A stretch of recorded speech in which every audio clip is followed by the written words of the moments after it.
ایک لمحے کے لیے سوچئے، کیا ہو اگر کائنات نے شعور کو پیدا نہ کیا ہو؟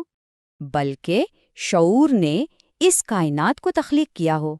کیا ہو اگر یہ مادہ زندگی کا سرچشمہ نہ ہو، بلکہ زندگی خود مادے کا سرچشمہ ہو؟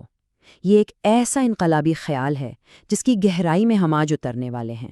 دیکھیں، جدید سائنس آج مادیت پر سوال اٹھا رہی ہے، اور یہ وہ سوال ہے جس کا جواب قرآن نے 1400 سال پہلے ہی دے دیا تھا۔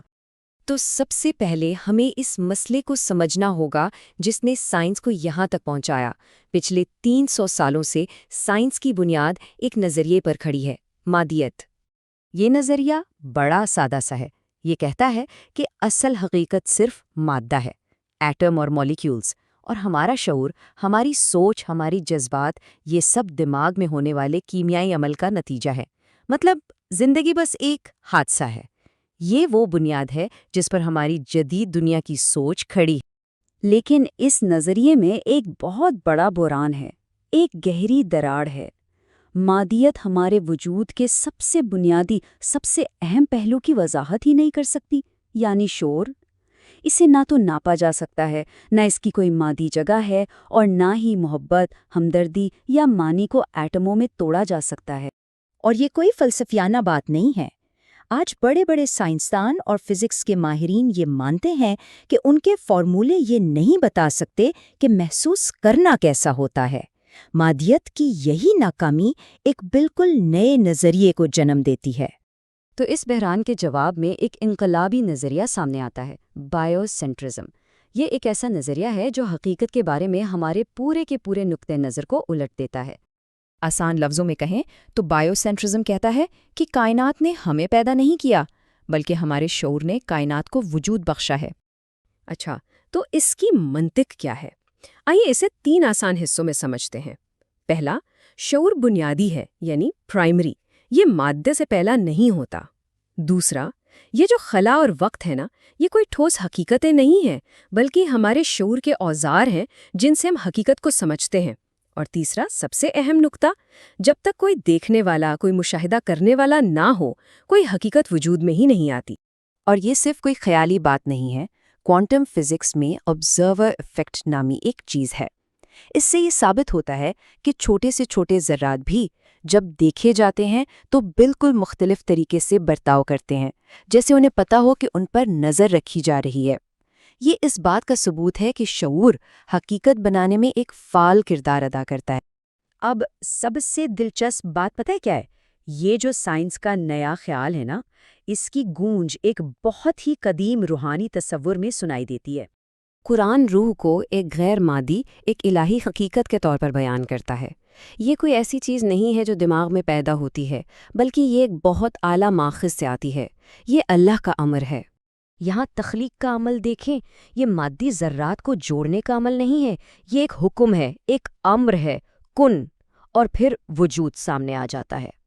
یہ بائیو سینٹرزم کے اس خیال سے بالکل مطابقت رکھتا ہے کہ شعور مادے سے پہلے آتا ہے۔ تو اب ثبوت کے لیے کہیں باہر کائنات میں جانے کی ضرورت نہیں، آئیے اپنے اندر جھانکتے ہیں، خود اپنے انسانی تجربے میں۔ دیکھیں، جدید سائنس کہتی ہے کہ دماغی سرگرمی اور شعور کے درمیان ایک تعلق ہے، لیکن یاد رکھیں، تعلق کا مطلب تخلیق نہیں ہوتا۔ اسلامی نقطہ نظر اسے بہت خوبصورتی سے واضح کرتا ہے۔ دماغ ایک ریڈیو کی طرح ہے جو سگنل وصول کرتا ہے، لیکن وہ سگنل خود نہیں بناتا۔ روح وہ سگنل ہے، وہ اصل ماخذ ہے۔ یہ آیت تو شاندار طریقے سے اس تصور کو واضح کرتی ہے۔ مادہ یعنی جسم پہلے سے موجود تھا، لیکن زندگی اور شعور اس وقت داخل ہوئے جب روح اس میں پھونکی گئی۔ بالکل اسی طرح جیسے بائیو سینٹرزم کہتا ہے کہ زندگی حقیقت کو فعال یعنی ایکٹیویٹ کرتی ہے۔ آئیے ایک ایسے تجربے پر غور کریں جو ہم سب روز کرتے ہیں: خواب دیکھنا۔ یہ ایک عام سا روزمرہ کا تجربہ ہے، لیکن اس میں شعور کی نوعیت کے بارے میں بڑے گہرے راز چھپے ہیں۔ خواب میں جسم تو بستر پر ساکن پڑا ہوتا ہے، لیکن ہمارا شعور پوری دنیاؤں کا سفر کرتا ہے، جذبات محسوس کرتا ہے اور ایسے تجربات سے گزرتا ہے جو بالکل حقیقی لگتے ہیں۔ یہ ایک ایسی حقیقت ہے جو مکمل طور پر غیر مادی ہے۔ قرآن اس تجربے کی کیا خوب وضاحت کرتا ہے۔ نیند روح کا ایک جزوی انخلا ہے جبکہ موت مکمل انخلا ہے۔ یہ بات خواب میں وقت کے پھیلنے اور غیر مادی سفر کی وضاحت کرتی ہے، اور یہ اس بات کا بھی ثبوت ہے کہ شعور جسم کا محتاج نہیں ہے۔ تو آئیے اب ان تمام دھاگوں کو ایک ساتھ جوڑتے ہیں۔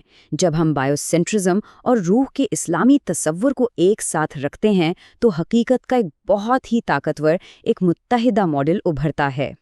یہاں دیکھیں، سائنس کہتی ہے کہ مشاہدہ کرنے والا حقیقت بناتا ہے۔ اسلام کہتا ہے کہ روح مادے کو زندگی بخشتی ہے۔ سائنس کہتی ہے کہ وقت اور خلا مطلق نہیں۔ اسلام برزخ اور روحانی سفر میں وقت کے پھیلنے کی بات کرتا ہے۔ دونوں اس بات پر متفق ہیں کہ شعور بنیادی ہے اور مادہ ثانوی۔ یہ صرف فلسفہ نہیں، یہ وجود کی حقیقت ہے۔ تو ٹھیک ہے، یہ سب جاننے کے بعد ہماری زندگی میں کیا بدلتا ہے؟ اس متحدہ نقطہ نظر کا ہماری روزمرہ کی زندگی پر بہت گہرا اثر پڑتا ہے۔ اگر کائنات شعور سے بنی ہے تو ہمارا شعور بہت اہمیت رکھتا ہے۔ اس کا مطلب ہے کہ ہمیں شعوری طور پر زندگی گزارنی چاہیے، اپنے خیالات اور نیتوں کو پاک کرنا چاہیے، کیونکہ ہماری آگاہی ہماری حقیقت کی تشکیل میں مدد کرتی ہے۔ ہماری روح کائنات میں قید نہیں ہے، بلکہ یہ کائنات اللہ کے حکم سے ہماری آگاہی کے اندر کھلتی ہے۔ اور آخر میں یہ ایک سوال ہے جس پر غور کرنا چاہیے۔ اگر ہمارا شعور حقیقت کی تخلیق میں حصہ لے رہا ہے تو ہم سب مل کر ہر روز کیسی حقیقت تخلیق کر رہے ہیں؟ اگر آپ کو یہ گہری گفتگو پسند آئی تو ہمارے ساتھ جڑے رہیں۔ دیکھنے کا بہت بہت شکریہ۔